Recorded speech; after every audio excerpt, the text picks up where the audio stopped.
Mix धान्याचे घावन बनवणार आहे। त्याच्यासाठी मी 1 वाटी ज्वारी घेतलेली आहे, अर्धी वाटी तांदूळ घेतलेले आहेत, अर्धी वाटी चणे घेतलेले हरभरे, अर्धी वाटी बाजरी घेतलेले, अर्धी वाटी मूग घेतलेले, अर्धी वाटी चवळी घेतलेली, अर्धी वाटी नाचणी, अर्धी ते पाऊण वाटी गहू घेतलेले आहेत।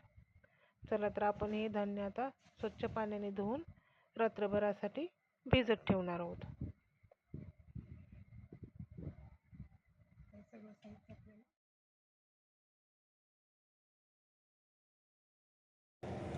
धान्य मी रात्रभर भिजत ठेवलेलं होतं, हे छान फुगलेलं आहे। आता आपण याचा आता वाटून घेणार आहेत मिक्सरवर।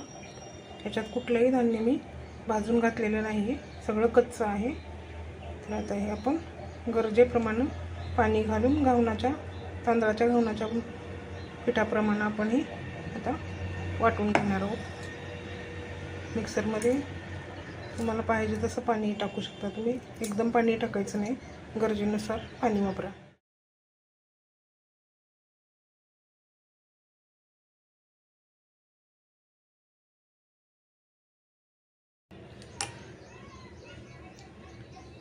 मिक्स धान्याचं हे घावणाचं पीठ आपलं तयार झालेलं आहे। मीठ हे सगळं मी टाकलेलं आहे। तुमच्या आवडीप्रमाणे तुम्ही तिखट, जिरे तुम्हाला काही वापरायचे असेल तर वापरू शकता। मी तसा पण एक व्हिडिओ केलेला आहे। आपल्या आवडीप्रमाणे कोथिंबीर, तिखट, जिरे, मीठ असं वापरू शकता। मी याच्यात काही टाकलेलं नाही, प्लेन चटणीबरोबर खाण्यासाठी मी घावणं बनवलेली आहेत। छान होतात ही घावणं। विशेष म्हणजे आपल्या शरीराला पोषक असणारे धान्य हे सगळे घटक मिळतात त्याच्यातून।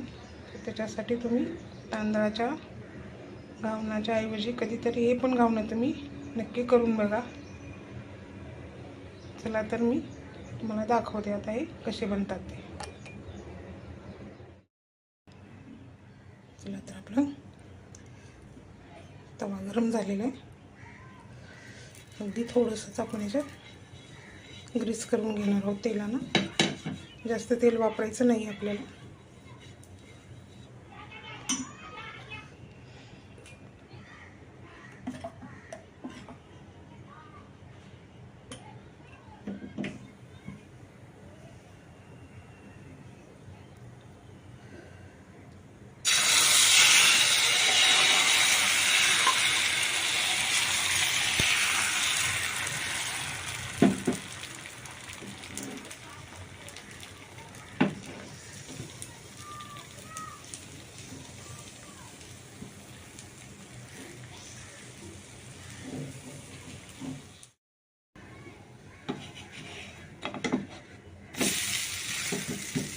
एकदम सुंदर घावण झालेलं आहे आपलं।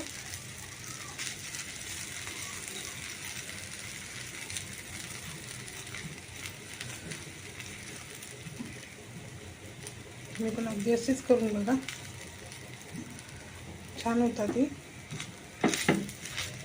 एकदम सुंदर कलर पण येतो। मिक्स सगळे धान्य कच्चे असलेले सालासहित आहेत तरी पण हे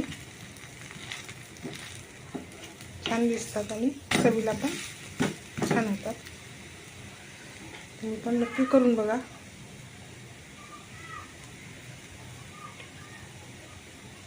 आवडले तर कमेंट करून सांगा।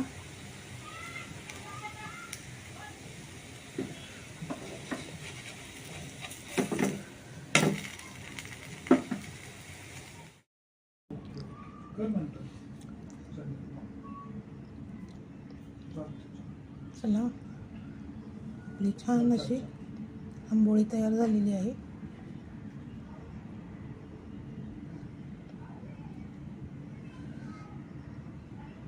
मिक्स धान्यापासून बनवलेली घावण। चला तर आपण आता टेस्ट करूया।